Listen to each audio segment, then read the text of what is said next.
pessoal, no caso da NBR 10520, ela especifica as características para a apresentação de citações de documentos. Então, recapitulando, o que seria a citação? É aquela situação em que você, durante a execução do projeto de pesquisa, leu vários documentos, vários artigos, vários livros, né?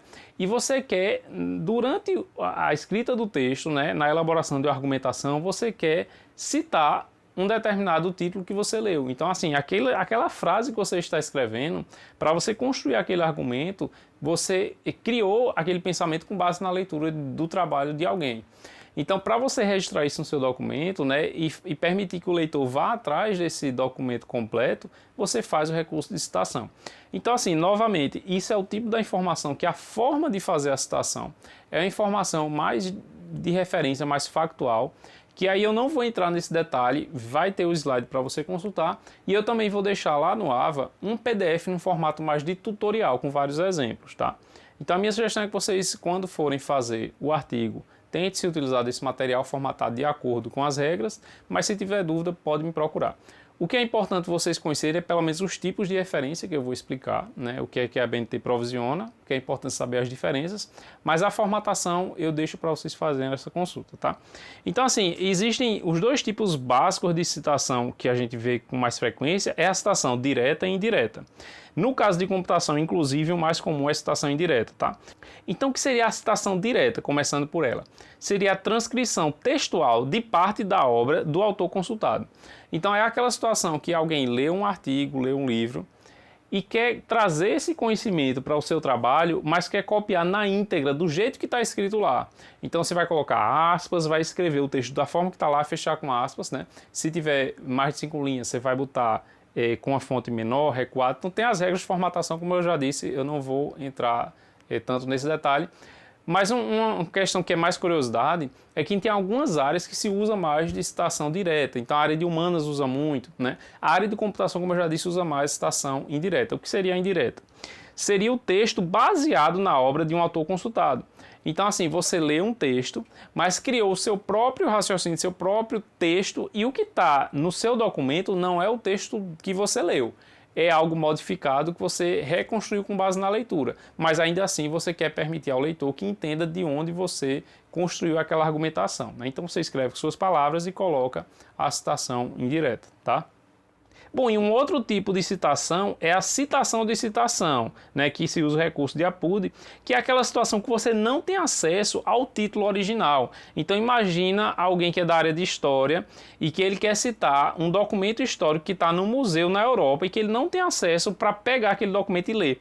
Então, de certa forma, ele usa esse recurso de citação para dizer que a citação que ele está fazendo foi por intermédio de um terceiro. Então alguém citou aquele que a pessoa em si teve acesso, mas você não teve. Então é uma forma também de você tirar a responsabilidade caso a tua citação contenha algum equívoco, você dizer, não foi eu que li exatamente o que está no museu, mas alguém leu e eu estou citando indiretamente esse trabalho, tá? Bom, pessoal, passando bem rápido por questão de formatação, o que a ABNT provisiona, o que é mais comum são essas duas aparições de citação, que uma seria você colocar o autor e instituição, né? E é usar alternada maiúsculo e minúsculo, né? Por questão do nome próprio, e entre parênteses colocar o ano da publicação. E a outra forma é você colocar a citação entre parênteses, e aí quando você usa o parênteses fica em letra maiúscula, né? O sobrenome do autor, colocar o ano e, no caso, você citar uma página específica, já especificar a página. Então, assim, isso é o formato geral de citação da ABNT. Aí vai existir regra para quando tem mais de um trabalho naquele ano, quando tem mais de um autor com o mesmo sobrenome, né, para tirar ambiguidade. Então, começa a ter essas variações das regras, tá? Então, assim, esse seria, vamos dizer assim, o racional geral, né, de citação seguindo a ABNT, mas tem todo o detalhamento que eu vou pular, mas que vocês podem consultar quando estiverem realmente fazendo o trabalho, tá? E uma observação importante é sobre a questão do sistema numérico de citação. Então, assim, até pelos artigos que eu já passei para vocês para ler na disciplina, né, aquele trabalho de classificação de artigo, vocês acho que perceberam que tem um sistema de citação diferente, que é usando números. No caso da ABNT, o sistema numérico de citação, ela provisiona usar parênteses e colocar o número entre parênteses, e no final, na lista de referências, que é aquele elemento pós-textual lá no final do documento, você colocar a sequência numerada das citações, tá? Esse é o formato que a ABNT usa para o sistema numérico, mas se você for para alguns sistemas internacionais, como é a padronização, por exemplo, do I3E, o sistema numérico é colocado em colchetes. Então, assim, é como eu disse, a ABNT é uma padronização, é a padronização nacional, né? Inclusive, no artigo da disciplina, a gente vai seguir as normas da SBC que segue a ABNT, mas vocês têm que entender que isso é um padrão, e existem padrões internacionais e vocês têm que sempre observar qual padrão você vai estar utilizando. Então, você vai mandar um artigo para uma conferência internacional, vocês têm que observar no site da conferência qual é a padronização que eles adotam e utilizar essa padronização. Muitas vezes um artigo é registrado porque você está fora da padronização, né? Então é mais para vocês entenderem que existem essas variações, tá? Bom, pessoal, e do mesmo jeito que existe norma para as citações, ou seja, para como você colocar essa chamada que você faz aos trabalhos que você leu durante o seu texto, existe norma para especificar como você tem que elaborar a lista de referências, ou seja, aquele elemento pós-textual que fica no final do documento, aquela lista de trabalhos que você utilizou para compor o artigo, para... Bom, pessoal, e do mesmo jeito que existe norma para especificar citações, ou seja, especificar como você cita, né, como você faz a chamada aos trabalhos que você leu no decorrer do seu texto, existe norma para especificar como você elabora a lista de referências que vai no final do documento, né? Então, aquele elemento pós-textual que é obrigatório, que vai no final do documento, ou seja, a lista de trabalhos que você considerou, existe uma norma para especificar que informação deve estar contida na lista, qual a formatação da lista, isso tudo está na NBR 6023.